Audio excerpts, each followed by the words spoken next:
मुकेश जी नमस्कार। नमस्कार। मुकेश जी, आज हम आपके यहाँ आए हैं। सबसे पहले तो आप अपना नाम बता दीजिए हमारे दर्शकों को और अपना पता बता दीजिए और किस तरीके से आप मछलियों की जो है फार्मिंग कर रहे हैं, कितने सालों से कर रहे हैं, क्या फ़ायदा है, क्या घाटा है, इस सब के बारे में आप बता दीजिए। लेकिन उसके पहले आप अपना परिचय दे दीजिए। जैसा कि आप जानते हैं कि मेरा नाम मुकेश कुमार पटेल है। तहसील मऊगंज, जिला अभी नवीन जिला मऊगंज है और ग्राम पंचायत नवहिया है। और ये जो हमारा तालाब है ये महाराजा तालाब के नाम से जाना जाता है और मैं इसमें करीब 4 साल से लगातार जैविक मछली पालन कर रहा हूँ। तो जैविक मछली पालन से क्या मतलब क्या है, जैविक तरीके से कैसे कर रहे हैं, उसके बारे में थोड़ा सा विस्तार से बता दीजिए। जैविक तरीके से ऐसा है कि ना तो हम इसको कहीं से सुपर फीड देते हैं, न तो कहीं से 1 रुपए का माल ले आते हैं। ये अपना नेचुरल तालाब है, पूर्वजों का बनाया हुआ करीब 200 वर्षों का तालाब है। और इसमें क्या है कि हम सीधे मछलियों को जब डालते हैं तो और इसके बाद हमको कुछ नहीं देना पड़ता। हमारे यहाँ की घास फूस, एलगी, काई और यहाँ के जो हमारे भैंस आती हैं तो उनकी जो किलनी पेशवा चीटी होती है तो उनको बढ़िया पूरा का आहार भी मिल जाता है। हमारी मछलियाँ भी बहुत जल्दी ग्रोथ करती है। और ये हमारा तालाब रेहू और कतला मछलियों का भरमार है। यानी 2 प्रजातियां आपके मूल रूप से आपके इस तालाब में मौजूद हैं। हाँ, रेहू, कतला और प्यासी, तीन प्रजातियाँ। अच्छा जी, 3 प्रजातियां हैं। जी। कब से आप कर रहे हैं? ये हमको 4 साल से हो गया। 4 साल से? जी। तो 4 साल से ऐसे शुरुआत करने का आइडिया कहाँ से है कि मछली पाली जा सकती है? ये हमारा सबसे पहले आइडिया क्या था कि मैं एक केवी के रीवा कृषि विज्ञान केंद्र रीवा में वैज्ञानिक वहाँ के डॉक्टर संजय सर थे, डॉक्टर बघेल साहब थे। उन्हीं के मार्गदर्शन में उन्होंने बोला कि ट्रेडिशनल खेती को छोड़ के और कुछ नए तरीके से व्यापार किया जाए। तो हमारा ये पूर्वजों का तालाब था तो हमने बोला कि इससे अच्छा कुछ हो ही नहीं सकता। और जैविक का इसमें स्कोप भी था मोदी जी की कि कृषि के साथ कुछ जैसे बकरी पालन, मछली पालन, मुर्गी पालन, तो हम इस सेक्टर में थोड़ा ज़्यादा इंटरेस्टेड हुए और किसानों को भी प्रेरित कर रहे हैं। तो जैसा कि आप युवा हैं, जी। आमतौर पे आपके जैसे युवा 10,000 20,000 रुपए की नौकरी के लिए भागने लगते हैं, प्रदेश देश निकल जाते हैं। जी। अच्छी पढ़ाई लिखाई करके भी उस तरीके से जीवन यापन नहीं कर पाते। तो उनके लिए क्या संदेश देना चाहेंगे आप कि वो कृषि क्षेत्र में आना चाहें, इस तरीके से मछली का पालन करना चाहें, क्या संदेश देना चाहेंगे आप? जैसे मेरा भी मतलब है, सन 2016 में मैंने MSW किया था। जी। MSW करने के बाद मैं किसी एक NGO में पहले काम करने गया तो वहाँ पे हमको नौकरी से हम सेटिस्फाई नहीं थे। तो हमने सोचा कि अपना जो ट्रेडिशनल व्यापार है उसी को और मॉडिफाई करके और इसको उतारा जाए ग्राउंड में तो और अच्छा होगा। और युवा अगर जो बेचारा यहाँ गांव का युवा 10,000 20,000 की नौकरी के चक्कर में पूना, बम्बई, गुजरात जा रहा है, अगर वो अपना सेल्फ का जैसे बकरी है, मछली है, डेयरी है, अगर इस पर ध्यान दें तो उसका इनकम भी अच्छी हो जाएगी और उसको कहीं पलायन करने की ज़रूरत भी नहीं होगी। अच्छा, तो कृषि विज्ञान केंद्र से मदद क्या मिली आपको, किस तरीके की मदद मिली आपको? कृषि विज्ञान केंद्र से हमको ये मदद मिली कि हमको टेक्निकल सपोर्ट बहुत अच्छा मिला। हमको वहाँ पर पूरी अपनी तकनीकी जानकारी मिली। जैसे जो हम पहले ट्रेडिशनल सिर्फ धान, गेहूँ जो और इसमें कोदा कुटकी के बारे में तक सीमित थे, अब उसके साथ साथ हम मिश्रित खेती पर आ गए। मछली पालन, बकरी पालन, मुर्गी पालन, ये सब में यहाँ से तकनीकी हमें जानकारियाँ मिली। अच्छा, तो अभी आप बकरियों का भी पालन कर रहे हैं? जी। कौन सी ब्रीड की बकरियां आपने पाल रखी हैं? अपने ये बारबरी है। हाँ। और कुछ अपने किसानों को कुछ बराबरी का देसी में क्रॉस भी करवा देते हैं तो वो भी बकरी अपनी सर्टिफाई हो जाती है। अच्छा, मछलियों पे जो विषय है मेरा वो ये है कि आपने मछलियां पाल ली। जी। आमतौर पे लोकल मार्केट में इनकी खपत होना कहीं ना कहीं मुश्किल हो जाती है। जी। तो आपकी मछलियां अगर उत्पादन हो गया जिस तरीके से, कभी ज्यादा या कम, तो कैसे खपत करते हैं मछलियों की? अपनी ये जो मछली है शुद्ध मछली है, जैविक मछली, तो अपनी मछली की लोकल ही इतनी डिमांड हो जाती है कि अपना बाहर का व्यापारी भी लौट जाता है। जैसे अपना इधर दे तालाब है, अपना इधर बगल मऊगंज है। हाँ। तो यहाँ की ये लोकल ही इतनी इसकी सेलिंग है क्योंकि हमने मछली सिर्फ रेहू, कतला और प्यासी डाली है। कोई हमने मांगुर मछली और कोई जो बैन मछली वो डाला नहीं है। हाँ। सेटिस्फाई मछली है और एकदम नेचुरल मछली है। हाँ।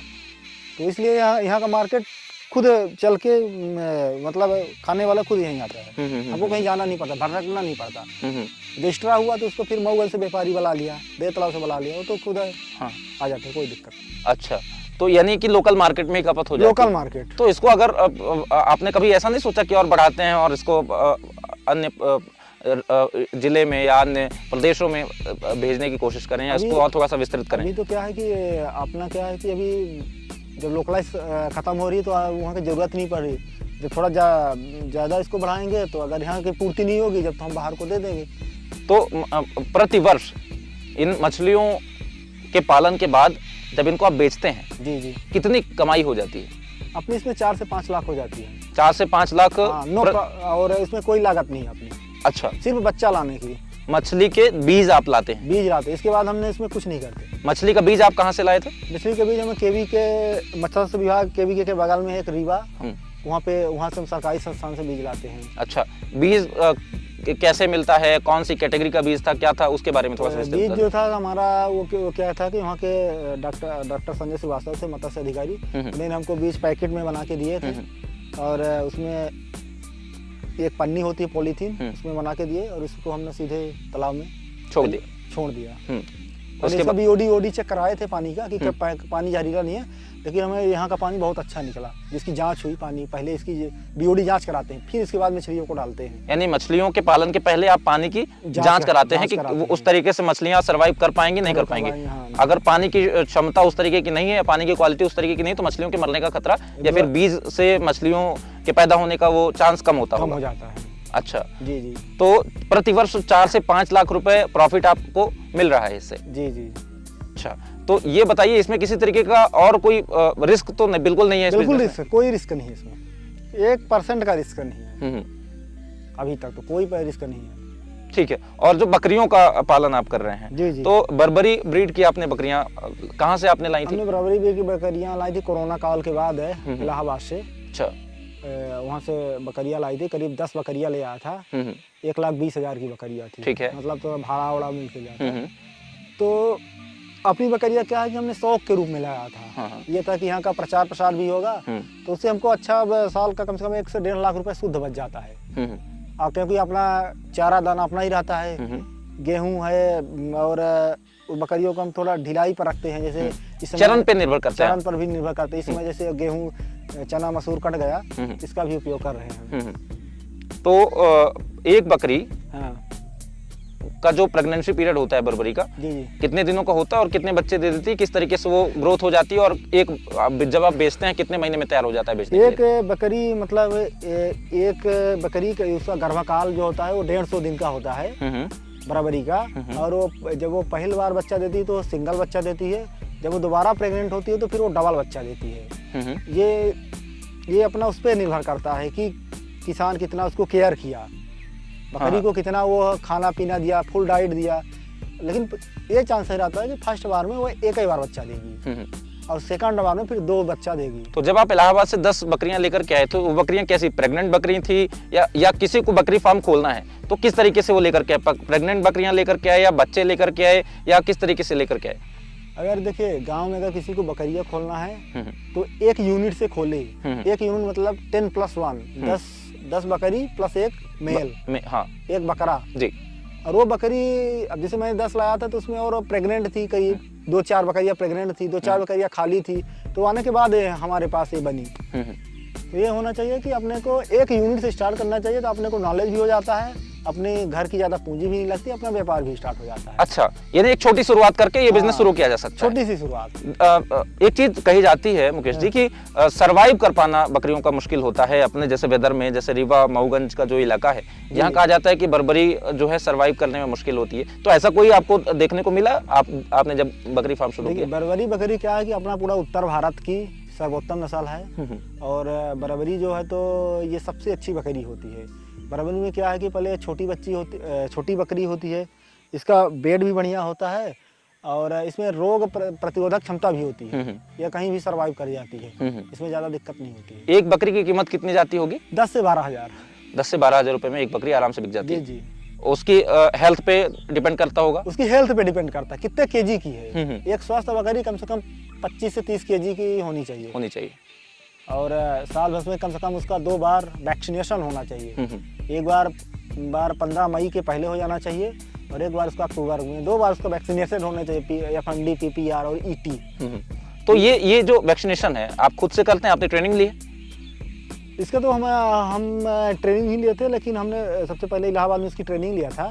तो ट्रेनिंग में ये सब हम लोगों को बताया गया था, कैसे इंजेक्शन लगाना है, कैसे वैक्सीनेशन करना है, क्योंकि डॉक्टर थोड़ी हम बुलाएंगे तो हमको कास्ट हो जाएगा, बिल्कुल। तो ऑटोमेटिक वैक्सीनेशन कर लेते हैं। यानी वैक्सीनेशन के लिए या बार बार कोई बकरियां मान लीजिए बीमार होती हैं, आप उनको बुलाते हैं तो डॉक्टर फिर फीस लेगा अपनी, या समय पे आ पाता है नहीं पाता है तो उसकी भी एक रिस्क रहता है। अगर आपने खुद से सीख रखा है तो फायदा है। फायदा है, अपने से खुद को सीखना ही चाहिए।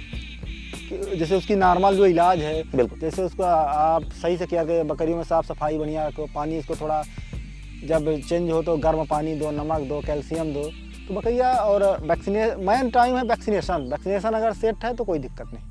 अच्छा, साफ सफाई। मुकेश जी, आपको जो हमारे प्लेटफॉर्म पे दर्शक देख रहे हैं, हाँ, वो आपसे अगर हेल्प लेना चाहेंगे जी तो आप मदद करेंगे? बिल्कुल करेंगे, दिल ठीक खोल है। के करेंगे किसानों का मदद। देखिए मुकेश जी एक युवा किसान हैं, और आपके जैसे ही कोई अगर युवा ऐसे मछली पालन या बकरी पालन या जो भी अन्य कृषि के क्षेत्र में आप जो मदद कर सकते हैं वो जरूर कीजिएगा। इस प्लेटफॉर्म के उस पर हम आपसे ये रिक्वेस्ट करते हैं, निवेदन करते हैं। और एक रिक्वेस्ट हमारी ये है कि इस तरीके के आइडियाज़ जो हमारे प्लेटफॉर्म पे दर्शक आता है उसको जरूर देने का प्रयास कीजिएगा। जी। आपने समय दिया, आपके लिए बहुत बहुत शुक्रिया आपका।